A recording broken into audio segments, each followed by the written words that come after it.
Olá, agora vamos dar continuidade à nossa conversa sobre ciência, sabendo que a ciência, ela está presente em diversas áreas, só que cada área com seu próprio método, procedimento e estratégia de investigação a ser realizada.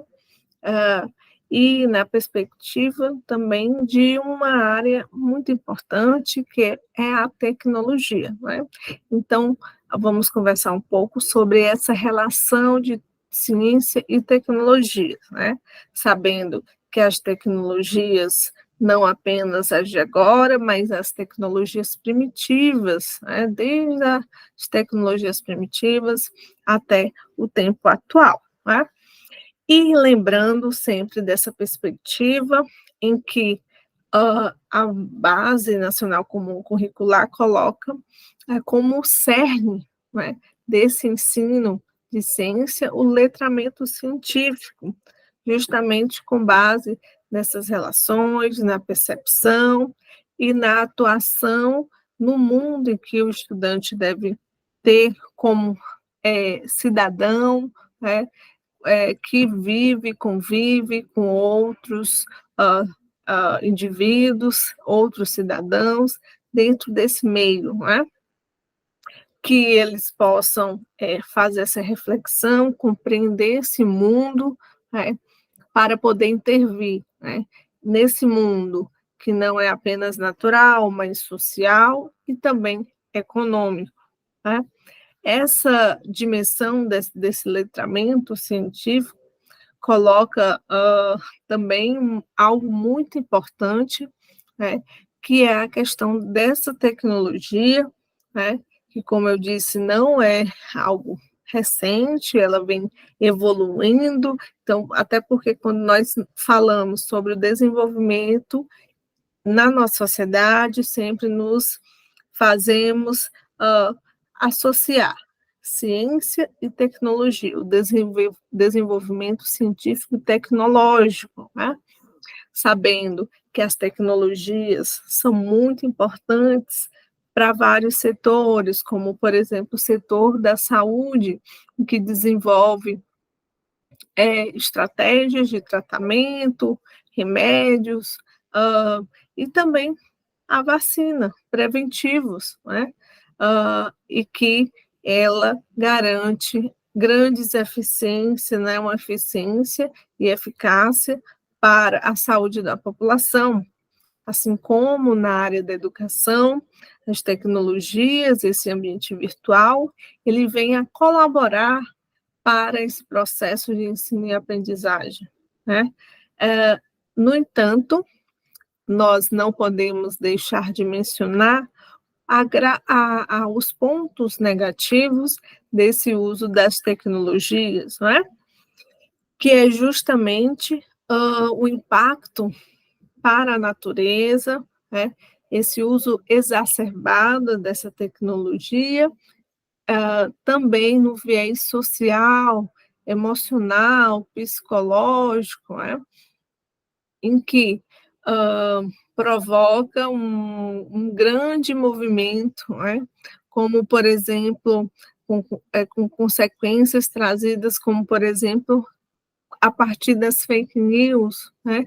Então, uma informação colocada, compartilhada, não revisada, apenas olhada de forma superficial, e não com base nesse letramento científico, proporciona justamente essa disseminação de inverdades, de informações falsas, trazendo consequências gravíssimas, como é o exemplo, continuando nessa linha de raciocínio, do uso positivo das tecnologias, que trouxe a questão da vacinação, nós podemos colocar também o ponto que essa fake news acabou fazendo uma descobertura vacinal, em que algumas doenças antes erradicadas vêm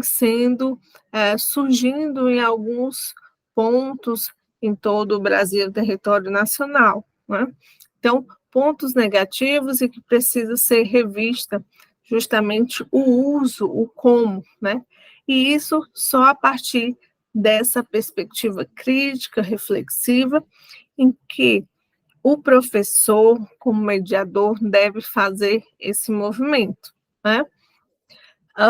Além disso, o docente, né, nessa situação de desenvolvimento científico-tecnológico, ele deve organizar e planejar as reflexões, as experiências, a partir dos saberes destes alunos que vivem nesse meio. No entanto, precisam tomar precauções, né, para não fazer essa análise, né, de forma que considere apenas um resultado, apenas uma verdade. Então, essa busca por essa reflexão, ela se dá nesse conflito mesmo, na problematização em que podemos, sim, colocar na nossa escola, na nossa sala de aula, por meio também de experiências, né? E na valorização desses saberes dos estudantes. Então, essa natureza do conflito, ela pode ser proposta no currículo, nas práticas do professor no ensino fundamental, não apenas de forma oculta, né? Mas fazer com que tudo isso seja visto diretamente, seja colocado claramente, objetivamente, e que esse estudante realmente busque se envolver e compreender mais e melhor esse mundo, o mundo atual, o mundo em que vivemos, né? Para que ele possa intervir e assim nós seguimos essa perspectiva crítica, essa perspectiva do letramento científico direcionado pela BNCC, por exemplo, que é o documento oficial nacional que orienta as práticas curriculares nas instituições escolares, né? Então, nós, como professores, como educadores, vislumbramos o ensino de ciência a partir dessas perspectivas, né? Fazendo essas relações, intermediações entre pontos positivos, pontos negativos, e essa busca por essa investigação, né? Com base em fatos científicos, com base em provas científicas, né? E que possamos realmente fazer essa intervenção em prol de toda a sociedade, em prol do bem comum, em prol da coletividade. Então, vamos continuar refletindo isso e, em outro momento, até breve.